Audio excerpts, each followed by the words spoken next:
After sex, Killian told me I was staying in the loft and that I should go there to clean up. He then left before I could speak to him. After what seemed like forever, I could wear the clothes I liked. Shinzo wanted everyone around him to wear business or business casual attire, and I was more of a jeans and t-shirt type of guy. Tobias had picked out 2 outfits for me, along with a sweater, scarf, and some boots for the winter and plaid wool pajama pants and shirt. After my shower, I slipped on my PJs and headed for the living room area to watch TV. I was hungry, but was almost too afraid to leave the loft. But there was no food in the fridge, only alcohol and condiments. I had heard Tobias earlier talking to someone, telling them to get ready to serve their clients when the club opened, so it seemed as if it was business as usual here. It was almost surreal how fast things could change. One moment Dane was in charge, and everyone answered to him, and the next moment Killian had his position, and everyone followed.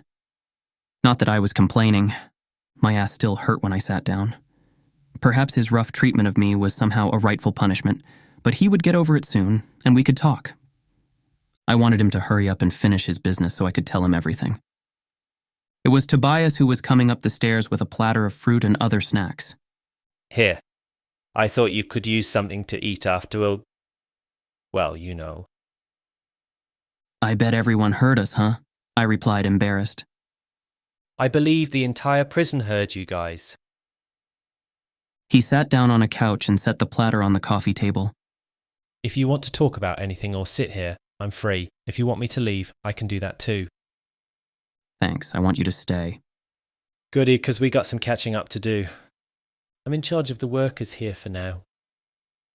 I made it clear to them that I was here to talk if needed. You're not a worker, but I like to think we're still friends. We are. After everything you've been through, I wasn't sure how you would feel about me. We're still friends. What happened to me wasn't your fault, just like what those guards did to you wasn't yours. With Killian, were you okay being with him intimately? Alphas can be knuckleheads. I'm fine. I missed Killian and wanted so badly to see him again. I kept imagining how it would be. I thought he'd yell at me or try to understand, but he seemed, I don't know, distant and rougher around the edges. I always knew that deep down inside he had a bit of darkness in him. But this was the first time I'd ever seen a glimpse of it. Did it make you fall out of love with him? No, I don't think anything could make me fall out of love with him. I chose him the moment we met. The only way for us to not be together is if he chooses it. If that's true, what on earth possessed you to stab him? He could have killed Dane and ended the conflict way sooner.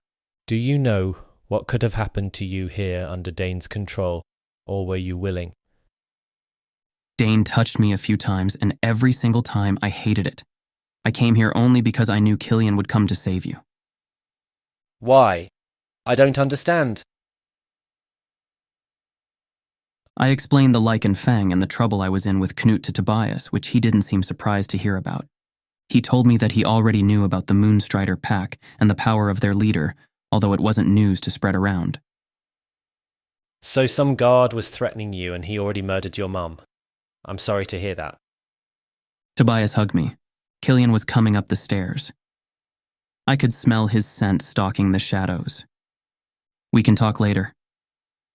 I nodded toward where Killian was coming from, and Tobias got the hint and wished me luck before leaving us alone.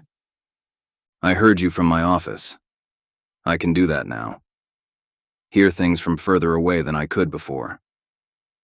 If you heard me, you know I didn't betray you. I did what I did because I wanted to save you and my family. Please don't tell me I have neither. I just thought that my actions were the best way for everyone. You'll be presumed dead, and it would look legitimate. That I had taken your Fang and Knut would hopefully free my family. And free you from this prison to make you his mate. You left that part out. I didn't trust that Knut would free me or make me his mate. Even if he had left me in here to rot, at least I hoped he'd spare my dad and brother. And if he had killed them anyway, he would still be without the Lycan Fang. You didn't trust me. I'm your alpha, your fated one, yet you didn't trust me. You took on everything all by yourself. And it's my fault I was self-righteous in my denial of being a hybrid, and I wanted so badly to live up to my father's legacy that I kept myself weak. It's not your fault. I couldn't tell you anything. The bands on our wrists are also listening devices. That's such a pussy cop-out. You couldn't write it down? Where does this leave us? I sighed, not wanting to fall into the blame game trap. I just wanted Killian and me to work this out. No one is to blame. I just wanted to save you. That's the problem. I watched him disappear down the stairs, leaving me alone, full of this fear and uncertainty that I may have lost him for good. If not his body, then his heart. I would like to give a special thanks to both patrons and Lunar listeners. Thank you so much for your support. It's all going directly into creating more audio content for your listening pleasure. Lunar listeners receive early access to all audio chapters on YouTube. Patreon members receive early access to uncensored audio chapters, along with full audio shorts too hot for Amazon and YouTube.